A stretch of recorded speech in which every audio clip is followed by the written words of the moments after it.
Season 3 in Dragonheir Silent Gods should be coming soon, so in this video we're going to make some predictions about some of the sorts of things I would expect us to get in the upcoming season, and of course I'll talk about some ways that you can start to prepare now. But before we get into that topic, if you haven't actually downloaded Dragonheir Silent Gods yet, check the link in the description. This is a open world strategy game with tabletop vibes and some D&D-like mechanics, including dice rolling, and it's available on PC, Mac, iOS, and Android, and you can get it, by the way, from Steam in the Epic Games Store. And a big thank you to Dragonheir Silent Gods for sponsoring today's video. In fact, for those of you that like Dungeons & Dragons, they've actually had 2 collaborations so far, bringing heroes into the game that are from the Dungeons & Dragons lore, and I have really been enjoying them.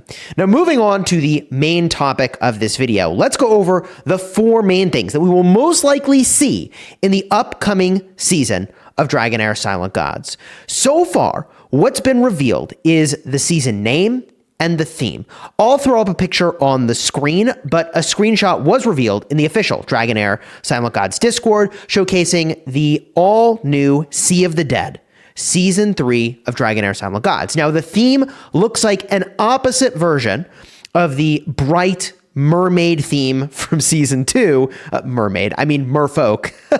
Jeez. And instead revolves around a gloomier, darker set of colors, perhaps, and theme and plot, like the dark rock contrasted with the neon pink sea plants. And I think this actually is a pretty cool aesthetic. Now, on that note, one of the first things we will be introduced with is a new kinsfolk to interact with, I would assume, or a new kinsfolk perhaps to fight, as well as a new endgame boss. In Season 2, we got merfolk, who are, again, the mermaid-like creatures that live in the sea. We got to interact with them a lot and bring them into our own collection. From the bottom of the Misty Sea, there were some really important side quests and main quest lines that we did. We got to explore, like, hey, what's it like underwater, right? So I think we'll get something like that in the upcoming season. As I'd mentioned, collectible heroes like Shinna are super powerful around the new kinsfolk and were critical for the new Ice Blast mechanic and Ice Blast teams. Now, just as a refresher, the endgame boss in Season 1 was the Copper Dragon. It was a fun fight, and we were met with a new boss in Season 2 that was Mechatork, who was a massive mechanical crab-like enemy. I would expect that in Season 3, we'll also get something new fitting to the theme of the Sea of the Dead. My personal guess would be some sort of large undead creature to fit the theme of the last bosses we've had and to fit the new season.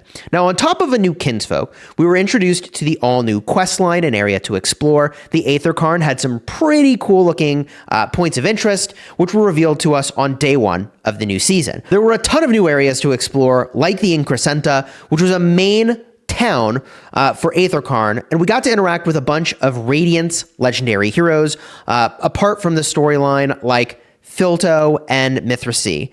And the storyline itself lasted like the first week of the new season, which acted kind of like an add-on to the old storyline from Season 1, which I really liked. Rather than scrapping the old map and starting fully fresh, we kind of continue on with the journey and the lore. So hopefully we're getting something like that in Season 3.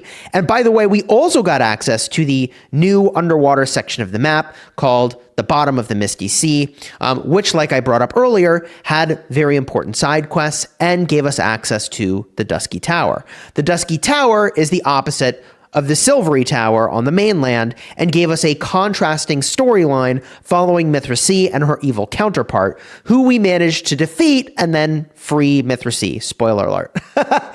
Something that was unexpected was the new mechanic of using boats to travel, which I actually thought was kind of a cool addition to the game.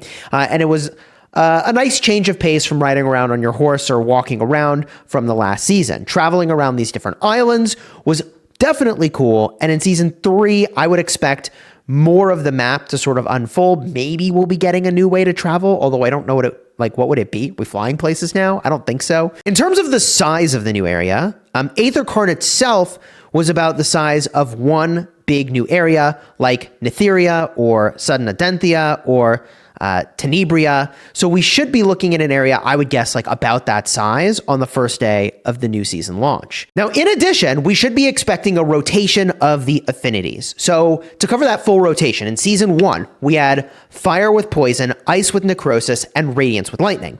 In season 2, it was fire with necrosis, ice with radiance, and poison with lightning.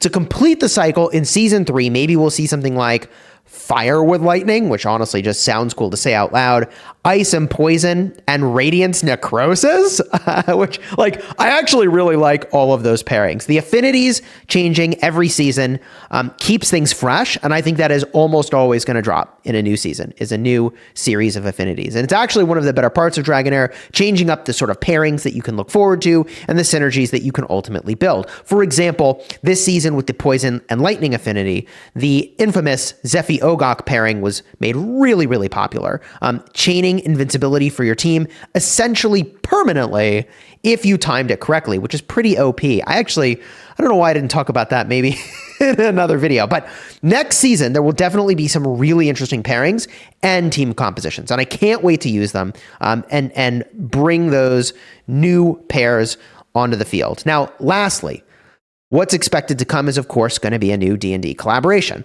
We got Phase 1 in Season 1 with Drizzt Do'Urden.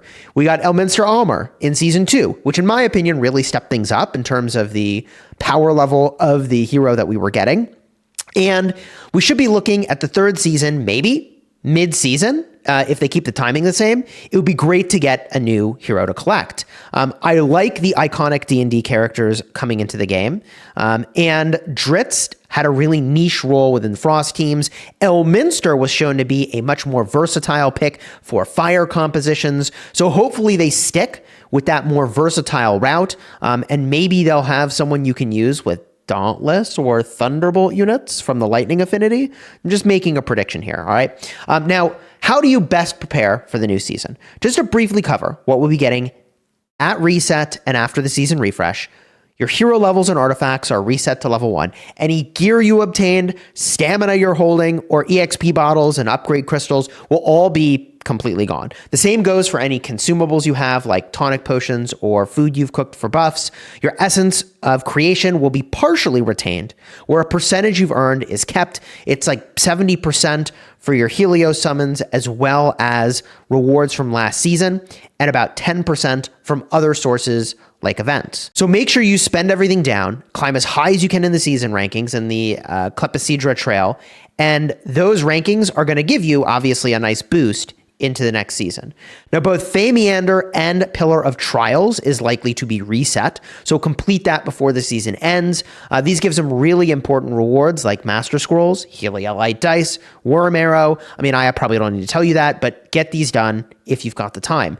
Also, after the endgame boss is defeated, there's a gap of a few days before the season is reset, which gives you some time to clear any remaining stages of any of these things that you might have missed. Any side quests or main quests will ultimately be removed after the season refresh, so finish them before then. And lastly, make sure to empty all your shops like the Arena or the Bard's Banquet to buy any items that will carry over, like, for example, Heliolite Dice and those Master Scrolls, since those currencies are reset at the end of the season. Ultimately, I am looking forward to Season 3, and my hope is that they continue to really mix things up to keep it exciting. I think that when a game developer in general can give us some new mechanics to play with that leverages the collection we have, that's really cool. Like a collection game, which this is obviously a strategy and collection game. The more ways that I get to use the things that I've collected, I find it, just generally speaking, more satisfying to have done the collecting. And I really like, by the way, when games take things that were not meta or not strong enough and then make them relevant in some way in the future. So my hope for the game is, of course, that with new seasons, there are things introduced that maybe make other things relevant. Like, for example, the rotation of the affinities. I think that is like the large way that this game tends to do that. But if you enjoyed this vid or have any other predictions, toss a like here and drop a comment down below. A big thank you again to the makers of Dragonheir Silent Gods for sponsoring today's video. Again, you can download the game on the platform of your choice. I like to play on a mobile device when I'm out and about and on my PC when I'm at home. So you can download from Steam or Epic Games, Mac you can download, and also iOS and Android. Those are the platforms where it's available. And if you're looking for more information about either of the Dragonheir Silent Gods collaborations, like the recent guide I did on Elminster Almer, card will be in the end screen in just a moment. And as soon as we have information about Season 3, I'll be making some videos about what you can expect.